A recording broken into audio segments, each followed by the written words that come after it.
With trade rumors picking up around Nashville goalie Juuse Saros, one media member suggests that the Montreal Canadiens could be a great fit. We have to dive into this very interesting and weird trade possibility. Plus, Craig Button's top 50 NHL affiliated prospect list has Montreal as the top depth prospect-wise, but has horribly disrespected a few of their players. That plus a note on maybe the perfect tanking game versus New Jersey on this episode of Habs Digest. Let's get straight into the game first. Habs versus Devils. I'm sure a lot of you guys just watched this, and if you didn't, well, matinee game on a Saturday, can't really blame you. Maybe you have other things going on. However, look, it was a game that was filled with hope and then taking that hope away. Montreal scored first in this game for New Jersey to tie it. They scored again and New Jersey tied it. New Jersey goes up late and then goes up 4-2 with an empty netter. Suzuki scores to make it maybe close again, but ultimately they fall short. But at the same time, Jesse, Suzuki getting 2 goals, Caufield getting the point, Gallagher getting an absolute snipe. All of that combined with the Habs going down the standings as every day goes by. I feel like, if you're a Habs fan and you want a high pick, this is pretty much the ideal outcome. That's definitely it. I think Kent Hughes' master plan of us kind of getting that top 10 overall pick is really kind of coming to fruition. We knew that, losing Monahan, it would be big to this team. We knew that Sean Monahan definitely contributed to winning hockey. But man, going on this 5-game losing streak, kind of shortly thereafter, really just kind of goes ahead to emphasize that point. So as a result, so much pressure is put on our first line, which continues to be our first line, which is the good news here by a country mile. Yeah. But what is nice is that at least having a first line out, which we haven't had for so long, maybe we don't got too much around that right now. I would have liked to see a little bit more from Newhook tonight, not trying to throw any shade, but it's like, at least when you have a first line, at least you have an identity now that you can build around. And I think that's the most important thing. So at least as the Habs, we're getting our priorities straight slowly but surely. Yeah, for sure. And there were some, good performances from young guys, which is kind of what the season was all about. Like, Joshua Waugh looked quite good. He had such a nice pass to Josh Anderson, who clanked the crossbar, and earlier in the game missed the net on a 2-on-0, basically, or 2-on-1 with an open. You start to feel bad for him, man. So he's coming close, but it's brutal. But Joshua Waugh showed up really good. Slafkovsky, I thought, played a great game. Didn't get on the score sheet, but again, his presence along the boards and his ability to control the offensive possession time and momentum for that first line really works well. But there are some parts, Jesse, that there's some times where I feel like the players might just be starting to lose their, not interest, but lose their motivation. And in Arpen Basu's recent article, he kind of spoke about how, it's tough when you got to say to these players, go out there every single game. And you see Xhekaj sent down. Of course, that's for Laval to boost their roster. And you bring in Colin White. You see Monahan get traded away. You see the rumors about Allen, Savard. It's getting hard on the players to go out there every single night knowing that they're probably the underdogs in a 5-game losing streak, their longest of the season. I feel like, yeah, as fans, we can say, great, we're getting closer to a pick. But as players, you got to think that it's starting to take a toll. And looking at the upcoming schedule, it might be a bit tougher an end to the season than we anticipated. It's true. But, who's to say that Kent Hughes just isn't right after all in all of this? This is maybe a tough pill to swallow. But I feel like Kent, he wants to snap that one more kind of top 10 pick, and then he doesn't want to touch it again. Then they really want to start competing from there. I don't think Kent wants to be top 10 in the draft, for the next 2 years. He said, okay, let's do it right this year. Let's get rid of kind of a key player, and then let's do it right. And you know what? I kind of feel like, the more you kind of let the steak marinate, before throwing it on the grill, the better it is. This is kind of one of those situations, right? But it's always that delicate balance where you don't want to be stuck in that rebuild because you think you're rebuilding the team and then it's really rebuilding you with the Sabres and the Senators. You just end up staying in that kind of, rinse and repeat kind of cycle over and over again, treadmill. Right? So that's exactly it, but I don't feel like the Habs are necessarily there because, again, we have the prospects coming up to kind of fill those ranks to kind of, again, supplement this team where the Ottawa Senators really lack that high-end prospect. They traded so much to have what they have right now, and it's not really clicking for them all the way. I think, coaching will kind of help take them some further steps along there. But yeah, no, absolutely. Even though this is really tough, I honestly just trust Kent Hughes a lot just by the moves that he's done. Of course, we love this team. We want to see them win and everything else, but I honestly think he's probably right in the long run. Now, I'm not going to be saying the same thing next year. I think that it's time to kind of move from there. But for this year, to do it right, I think that Ken's got it right on the nose. I think so too, from a pure strategic standpoint, and we'll see what moves he does, including a very interesting move that, again, we'll talk about later that probably won't happen but might happen, so stick around for that. But yeah, I think it's right. I hope the players are good with it. I hope that they can bounce back next season. We see a playoff push, and that's about all we can hope for at this point. Top 10 pick coming in, and maybe a nice sneaky trade by Kent at the draft.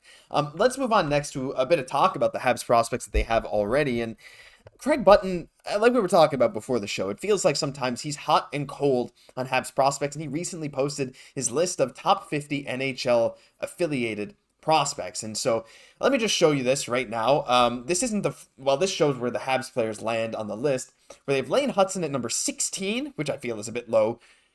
Logan Mailloux at 38, Joshua Waugh at 30, actually ahead of David Reinbacher at 33.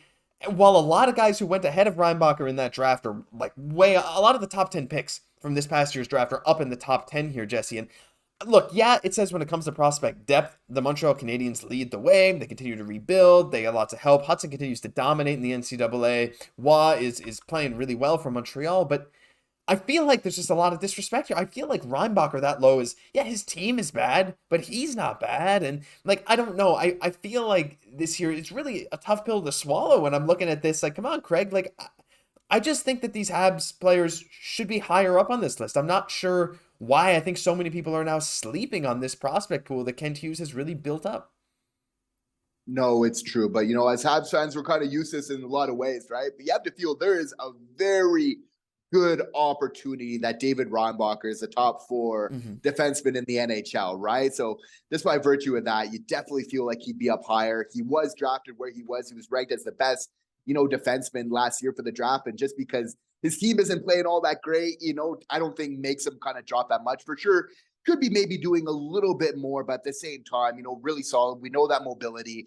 I don't think we're too worried about David Reinbacher. I think he's a really solid bet to kind of help build your team around, especially on that right side of defense. But I mean, the bigger red flag here for me is definitely like Lane Hutson, and, we love TSN. We grew up on TSN and all that. But I mean, having Lane Hutson at 18, like you have to feel like, in my opinion, if he's not the best defensive prospect outside of the NHL, he's right up there. Like what he's doing, again, we have to look at the context. Like the numbers don't lie. This is historic numbers. He's putting it up where it matters, all over the place. Gold medal just recently, the World Junior Championship, playing pretty much the top defenseman for Team USA there. I feel like just by being like that best defensive prospect, that obviously moves you up, at least into the top 10. There's no way you can be the best defensive prospect, in my opinion. Anyway, obviously Craig disagrees, but then, still be at 18 there, right? I feel like definitely ahead of somebody like Willander from the Canucks, playing a different type of game. But I think next year when we're looking at this and further ahead, who's that impact sort of dynamic player? And that's really going to be Lane Hutson. I think it's going to be a runaway. I think we know it, and what we have in a lot of these players, but that diversity, right? And again, sometimes, it's about getting some, because that some are going to shoot up and some are going to drop down. I believe that some of our prospects will be even better than what we expect right now. And there's going to be a couple that will be even worse than we expect, right? So just getting the more of them that we can, I feel like, honestly, it's putting us in a really good place compared to the other Canadian teams here. Yeah, for sure. I mean, Winnipeg, Vancouver, of course, right at the top. But I think, like you said, Montreal building their system out. Now, again, that top end talent